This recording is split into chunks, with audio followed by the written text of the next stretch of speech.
रायगडच्या दिव्यागारमध्ये राष्ट्रवादीच्या तटकऱ्यांना धक्का. दिव्यागार ग्रामपंचायतीवर राष्ट्रवादी विरोधी सत्ता. रायगडमध्ये 18 ग्रामपंचायतीच्या निवडणुका पार पडल्या. त्यामध्ये श्रीवर्धनमधील दिव्यागार ग्रामपंचायत सर्वांचं लक्ष वेधून घेणारी ठरली आहे. दिव्यागारमध्ये राष्ट्रवादीला मोठा धक्का बसला आहे. दिव्यागार विकास आघाडीचे विजय तोडणकर सरपंचपदी जिंकून आलेत. श्रीवर्धन हा मंत्री आदिती तटकरे, खासदार सुनील तटकरे यांचा बालेकिल्ला समजला जातो. काही दिवसापूर्वी म्हसळा नगरपंचायतीमध्ये राष्ट्रवादीचा मोठा धक्का बसला होता. आता दिव्यागार ही महत्त्वाची ग्रामपंचायत राष्ट्रवादीच्या हातून गेली आहे. मनमानी हुकुमशाहीने लोकांना गृहीत धरण्याचं राजकारण दिव्यागारमध्ये चालणार नाही, असा सल्ला नवनिर्वाचित सरपंच विजय तोडणकर यांनी खासदार सुनील तटकरे यांना दिला आहे.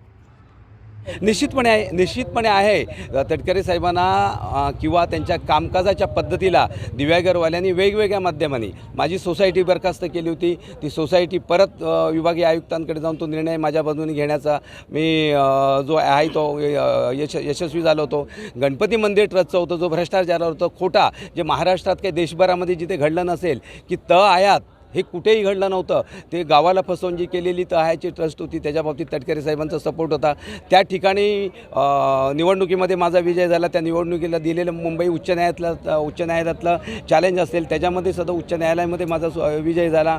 त्याच्यामध्ये आणि आता जे शेवटचं राहिलेलं होतं दिव्यागर ग्रामपंचायतीने तटकरे साहेबांना दाखवून दिलेलं आहे की मनमानी हुकुमशाही किंवा लोकांना गृहीत धरणारं राजकारण दिव्यागर सारख्या सुशिक्षित आणि सुसंस्कृत गावामध्ये कदापिही चालणार नाही. याचा विचार करण्याची वेळ राष्ट्रवादीच्या तटकरे साहेबांवर दिव्यागरवासीयांनी आणून दिलेला आहे.